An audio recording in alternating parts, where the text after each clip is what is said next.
అంబేద్కర్ కోనసీమ జిల్లా కొత్తపేటలో ఎమ్మెల్యే సత్యానందరావు సమావేశం నిర్వహించారు. ఈ సమావేశంలో ప్రసంగించిన ఆయన పేదలకు అందుబాటులోకి ఇసుకను తీసుకువస్తామని, అదే కూటమి ప్రభుత్వం లక్ష్యమని తెలిపారు.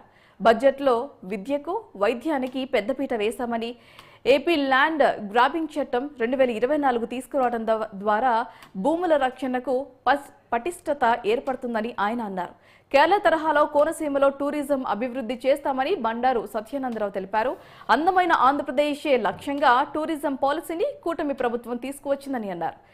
పీపీఏ మెడలో 25,000 కోట్లు పెట్టుబడుల ఆకర్షణ లక్ష్యమని, పర్యాటకం ద్వారా 20% ఉపాధి కల్పన జరుగుతుందని తెలిపారు.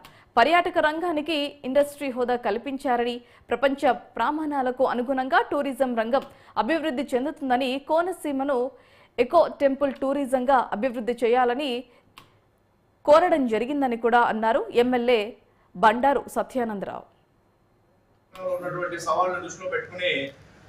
గౌరవనీయ ముఖ్యమంత్రి శ్రీ నారా చంద్రబాబు నాయుడు గారు ఉచిత ఇసుక పథకాన్ని ప్రవేశపెట్టడం జరిగింది. దాని యొక్క ఉద్దేశం ప్రజలకు అందుబాటులో ఇసుక అందించాలనేది.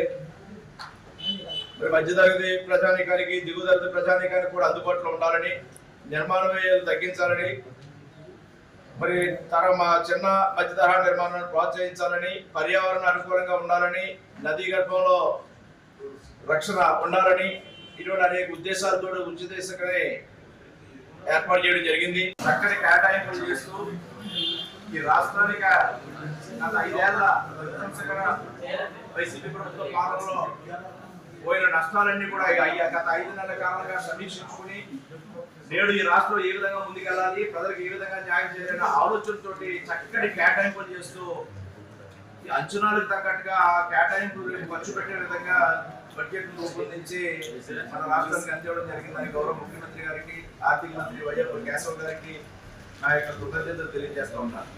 బడ్జెట్ యొక్క లక్ష్యం ఒకటే, ఆంధ్రప్రదేశ్ పునర్నిర్మాణం. మరి విద్యకి, వైద్యానికి పెద్దపీట వేశారు. ఏపీ ల్యాండ్ గ్రాబింగ్ చట్టం కూడా ఇంకా ఆపరేట్ అవ్వాలి. అంకంపాలెం ఇవన్నీ కూడా త్వరితగతిన ఆపరేట్ చేయడానికి కూడా కృషి చేయడం జరుగుతుందనేది ఈ సందర్భంగా తెలియజేసుకుంటూ, ఇది ప్రజలకు చేరవేల్సిందిగా నేను మిమ్మల్ని అందరినీ కూడా ఈ సందర్భంగా కోరుకుంటూ ఉన్నాను.